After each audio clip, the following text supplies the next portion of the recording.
Das ist unsere kleine Stage. Wir öffnen unsere kleine Talkshow heute mit Professor Green. You've been active since 2006, pretty much, as far as I know. Is that right? Yeah, a little bit before then, but that was when actually 2005 was when I signed my first record deal with the record label run by Mike Skinner from the Streets.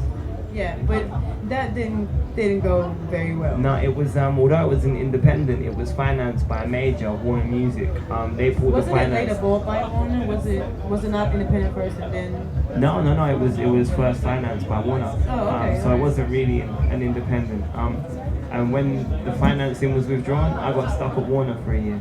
It took me. They didn't want to push the album, but they wouldn't give me my songs back. So it took me a year and a lot of money in lawyers' fees to get out of that situation. Yeah, but before you were signed to them, what were you doing? If you say that you were active before 2006. Yeah, I was just, rapping, making music on that underground scene. It wasn't until late 2004 when Mike Skinner saw me. So how did you actually get to meet Mike Skinner? He saw me battle. I was at the Brixton Academy. It was the B-Boy Championships. Right. And an organisation called the Jump Off were hosting the battle there. Was that the MySpace thing that you won?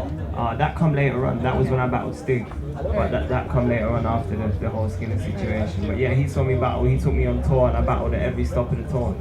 After that, he sent me a beat. I made that track into a track called Stereotypical Man, and then I signed a contract with it. How would you describe your style today? And is that like the ultimate style that you were aiming for? I don't know, like I have a lot of different influences in my music. I listen to a lot of singer-songwriters and I love a lot of trip-hop, so I just like music that sparks an emotion. So as well as the kind of upbeat and humorous stuff, which I suppose is influenced by the battle, and there's also the more serious and introspective side. And I don't really like bragging too tough, I left all the bravado. There's a lot of honesty in my music, which I think is important and for the most part is missing. And so much music, especially in England, was just, pop music was really manufactured. It felt faceless. There was no honesty in it. So I'm just trying to escape being PC a little bit and bringing some reality back to it. But just from looking at it right now, like what I read was that you got the tattoo. It says Lucky, right? And you got stabbed. Shortly after you got it. Yeah, I got stabbed in my neck 2 weeks after. 2 weeks after that? Yeah. Which is a little ironic. Yeah, I don't like that much irony. I'm not a big fan of irony. And what happened? Why? It was a dickhead in a club running up his mouth and he couldn't do it with his hands. So he broke a bottle. But he went away, he broke a bottle, come back. I saw him come from the left, I put my hand up and I got shanked in the neck. That's crazy. Yeah, the tattoo means a lot more now. I'm extremely lucky. Not many people live through that, and I'm, apart from the scar, I'm unscathed, so I'm cool. That's crazy though. Because I read it just like shortly before you came in. So that's nah, it was serious. I had 3.5 hours surgery. He went right past my carotid artery, cut through my salivary gland, like it was messy. Yeah. How long were you working on your album? And did that in any kind of way influence your lyrics? Like the only reference it has on my album is kind of tongue-in-cheek. Just a lyric in the first song, Kids That Love to Dance, it just says, I just say, I'm back in effect, got shanked in my neck, now I'm back from the dead.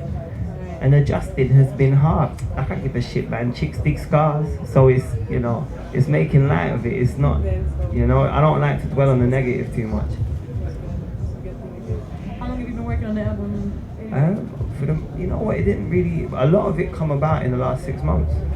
Yeah, we thought when I signed my record deal last November, we pretty much had an album, and I just started making so much new music from that point that a lot of that just fell away. I think there's 4 songs that were in existence before I signed my record deal that made the album, and the rest of it, the other 8 songs come about in the last 6 months. And so is this your first time touring through Germany? I was here last October. I'd done Berlin, Munich and Hamburg, I think, with Lily. Oh yeah, right. Yeah, because we have a song together and she took me on tour.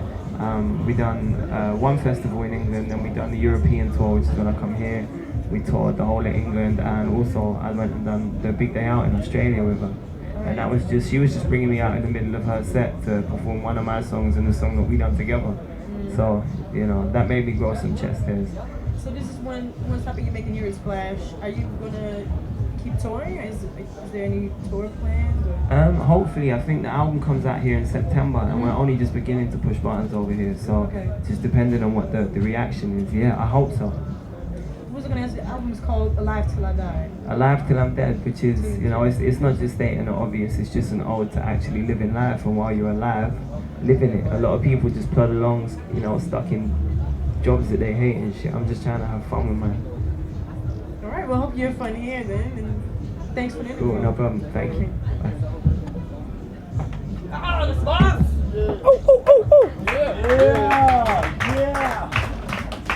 You don't want to play Rockstar game?